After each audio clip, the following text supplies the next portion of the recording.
कहानी की शुरुआत आसमान से हजारों किलोमीटर ऊपर बसी एक रहस्यमयी दुनिया से हुई, जहां पहुंचना ही मौत को दावत देने जैसा था। फिर भी कुछ सैनिक अपनी जान दम पर लगाकर वहां तक जा पहुंचे, लेकिन अगले ही पाल उनका सामना उसे दुनिया के सबसे खतरनाक और विशाल रक्षा से हो गया। जैक ने उसकी आहट महसूस की और तुरंत पानी में सर डुबोकर छिप गया। तभी उसके सामने एक विशालकाय पैर दिखाई दिया, जिससे पास खड़ी भेड़ें डरकर भागने लगी। तभी रक्षा ने एक भीड़ को पड़कर कछा ही निकल लिया। ये खौफनाक नजर देखकर जैक बुरी तरह घबरा गया। उधर पेड़ के पीछे छिपा एक पीछे मुड़कर रक्षा को देखने लगा, लेकिन तभी रक्षा ने नाक सिकोड़कर उसकी गंध पहचान ली। डर के मारे सैनिक फिर से पेड़ के पीछे छुप गया, पर रक्षा बड़े बड़े कदमों से उसकी ओर बढ़ाने लगा। सांस रोके खड़ा सैनिक अब खुद को नहीं रोक पाया और अचानक भागने लगा, लेकिन अब बहुत देर हो चुकी थी। वो रक्षा की नजर में ए चुका था। उसने बिना वक्त गवाए पूरा पेड़ जड़ से उखाड़कर फेंक दिया। सैनिक जान बचाकर भागने लगा, पर उसकी छोटी टांगे उसे रक्षा की लंबी टांगों के सामने टिक नहीं पाई।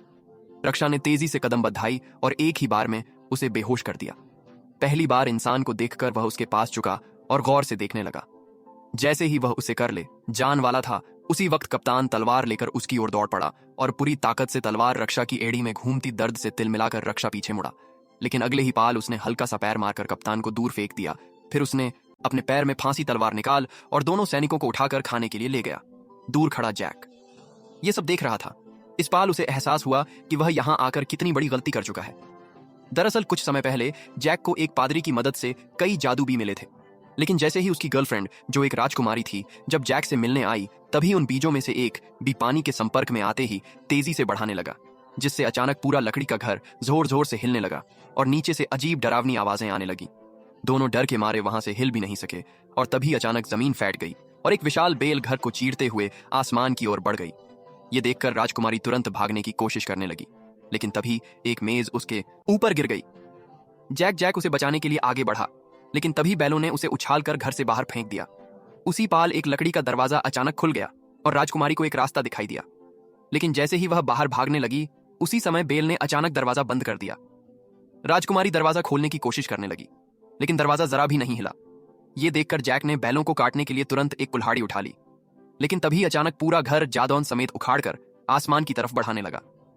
ठीक आखिरी पाल में जैक ने छलांगा लगाकर किनारे को पकड़ लिया, लेकिन बेलें इतनी तेजी से बांट रही थीं कि कुछ ही सेकंड में घर हजारों मील ऊपर पहुंच गया।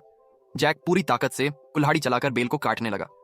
जैसे ही बेल टूटी, राजकुमारी ने तुरंत दरवाजा खोल दिया, लेकिन अगले ही पाल उसके पैरों के नीचे की लकड़ी टूट गई और हाथ पकाने के बावजूद वह 1000 मीटर की ऊंचाई से नीचे गिरने लगा। जैक जादू बैलों से फिसलते हुए जमीन की ओर बढ़ाने लगा, लेकिन रास्ते में बैलों ने उसकी स्पीड को थोड़ा कम कर दिया और आखिरकार वह जमीन पर गिरकर बेहोश हो गया। लेकिन राजकुमारी की किस्मत इतनी अच्छी नहीं थी, क्योंकि बेल उसे अपने साथ आसमान के दूसरी तरफ ले गई। अगली सुबह जैक घबराकर जागा और देखा कि सामने राजा खड़ा था, जो राजकुमारी को ढूंढ रहा था। ये देखकर जैक के होश उड़ गए और मजबूरी में उसने पूरी बात राजा को बता दी। जब जैक ने आसमान की ओर इशारा किया, तभी सबने देखा कि एक विशाल बेल सीधी आसमान को चीरती हुई ऊपर जा रही थी। जैसे ही राजा को सच्चाई का पता चला, उसने बिना एक पाल गवाए सैनिकों की एक टुकड़ी जैक के साथ राजकुमारी को बचाने के लिए भेज दी। जल्द ही सब लोग उसे बेल के सहारे ऊपर चढ़ते हुए बादलों के पार पहुंच गए। फिर कप्तान ने आगे बढ़कर एक तरफ से दूसरी तरफ स्लाइड करना शुरू किया, क्योंकि राजकुमारी तक पहुंचने का यही एक रास्ता था। मजबूरी में जैक ने अपनी बेल्ट उतारकर खुद को तैयार कर लिया, लेकिन जैसे ही वह आगे बढ़ने की सोच ही रहा था, तभी पास खड़े घुंघराले बालों वाले आदमी ने उसे जोर से लात मारकर आगे धकेल दिया। इतनी ऊंचाई देखते ही जैक की हालत खराब हो गई और बीच रास्ते में स्लाइड करते वक्त उसके हाथ अचानक छूट गए और वह सीधे नीचे जागे रहा। लेकिन किस्मत से बीच रास्ते में बैलों ने उसे थम लिया। होश में आते ही वह बिना रुके फिर से ऊपर चढ़ने लगा। ऊंचाई पर पहुंचने ही मौसम पूरी तरह बिगड़ गया। चारों तरफ तेज तूफान और कड़कती बिजली थी। तभी अचानक एक झटकादार बिजली सीधे एक सैनिक पर गिर गई, जिससे वह फिसल गया और बाकी सैनिक उसे टकराकर नीचे गिरने लगे। लेकिन आखिरी पाल में सैनिक ने रस्सी को मजबूती से पकड़ लिया, जिसकी वजह से बाकी लोगों की जान किसी तरह बच गई। लेकिन जो सैनिक नीचे गिरे, वे अब हवा में लटके हुए। अगर उन्हें तुरंत ऊपर नहीं खींचा गया तो पूरी टीम खतरे में आ सकती है। तभी रोड्री पास खड़े उसके साथी से बोला कि रस्सी काऊं। उसे आदमी को यह आइडिया अच्छा लगा और उसने तुरंत अपने पैर से छुपा हुआ चाकू निकल लिया। नीचे लटके सैनिक ऐसा न करने के लिए गिड़गिड़ाने लगे, लेकिन उसने बिना दया दिखाए रस्सी काट दी और लटके सैनिक 23,000 फीट की ऊंचाई से नीचे जागे रहे। किसी तरह बाकी बचे सैनिक ऊपर तक पहुंच गए और तक सुबह भी हो चुकी थी। जैक ने जैसे ही पीछे मुड़कर देखा, वो पूरी तरह हैरान रह गया, क्योंकि बादलों के ऊपर एक विशाल दुनिया मौजूद थी और यह नजर देखकर सब लोग उसे तरफ पड़ने लगे।